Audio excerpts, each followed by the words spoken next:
Quand tu as un rêve à l'intérieur de toi, tu fais 5, 4, 3, 2, 1 et go, tu te bouges les fesses et tu y vas.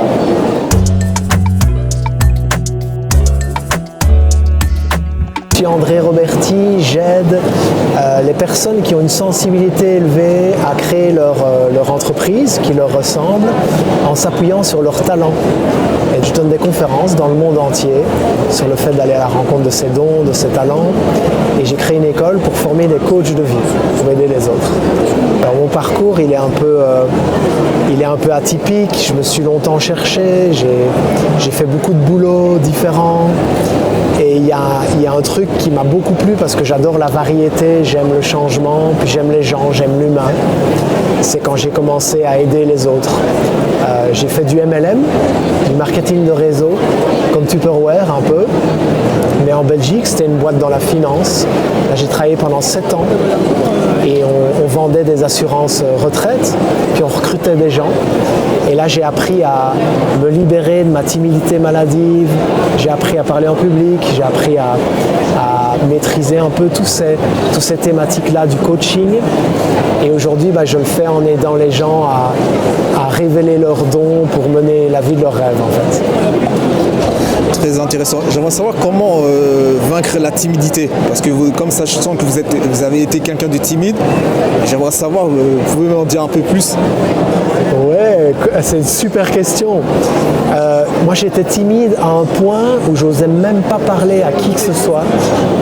J'osais même pas, si j'étais dans un avion ou un train et que j'étais dans une rangée, j'osais même pas me lever et déranger mon voisin pour aller aux toilettes. J'osais pas aller commander du pain à la boulangerie, donc c'était vraiment une timidité maladive extrême. Et ce qui m'a beaucoup aidé, c'est que même si cette timidité était là, j'ai développé un talent d'observateur, en fait, de vouloir observer les autres. Et à force d'observer les autres, je crois que ça m'a donné envie de les aider. Et il y a quelque chose qui m'a beaucoup aidé à être moins timide.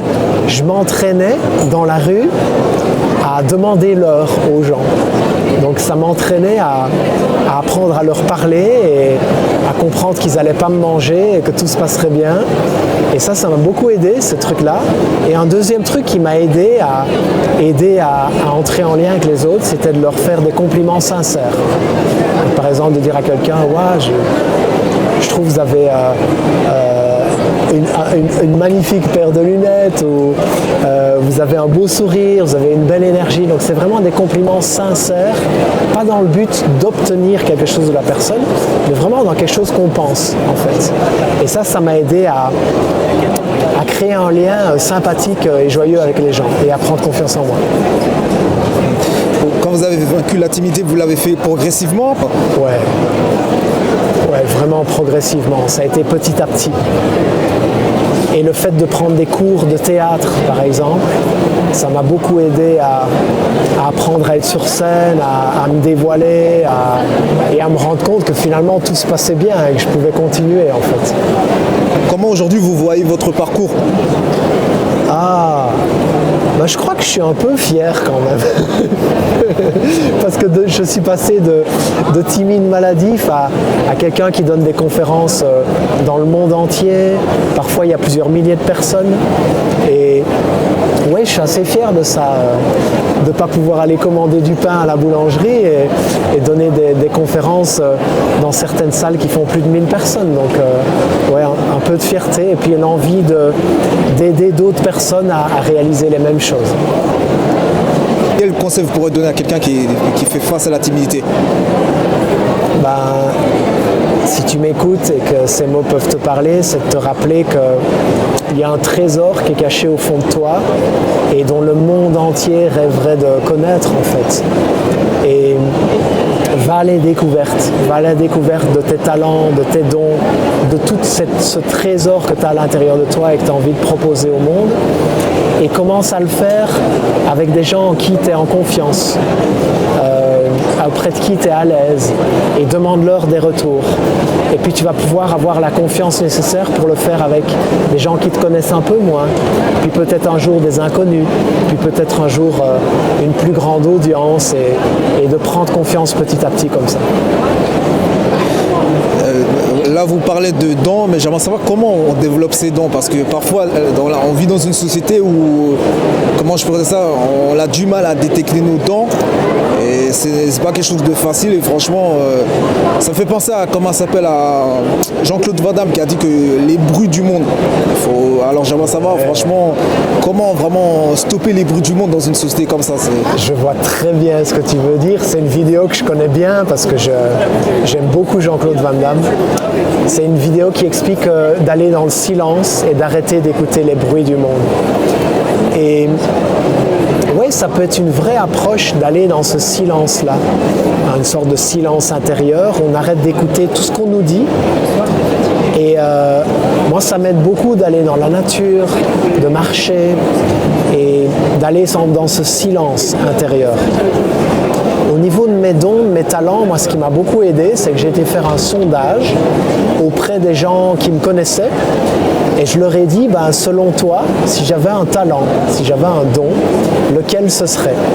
Et je les ai écoutés avec beaucoup d'attention.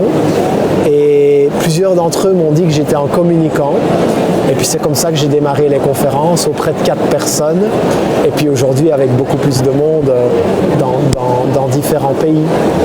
Donc souvent quand on a une question avec quelque chose qui nous bloque, comme par exemple je ne connais pas mes talents, demande autour de toi, auprès de gens qui te connaissent et qui pourraient t'aider à conscientiser des choses qui sont des talents. Parce que quand on a des talents ou des dons, on ne sait même pas qu'on les a. Parce que c'est des choses qu'on fait tellement naturellement que pour nous, ce n'est pas un talent. Et donc on n'en a pas conscience. Mais si on pose la question aux autres, selon toi, si j'avais un talent, ce serait lequel? Ils vont nous dire, quand tu fais ça, waouh, c'est impressionnant, quand tu fais ça, ça m'inspire, tu es tellement doué pour ça. Et là, vous notez plein de choses, et ce qui vous parle, vous l'expérimentez. Et je crois que c'est comme ça qu'on va à la rencontre de ces talents et qu'on les nourrit. C'est une approche, il y en a plein. J'en ai développé une vingtaine dans un livre qui s'appelle « Toi aussi, tu as un don ». Mais en tout cas, celle-là, elle fonctionne très bien. Vous pouvez me parler de votre école de coaching? Ouais.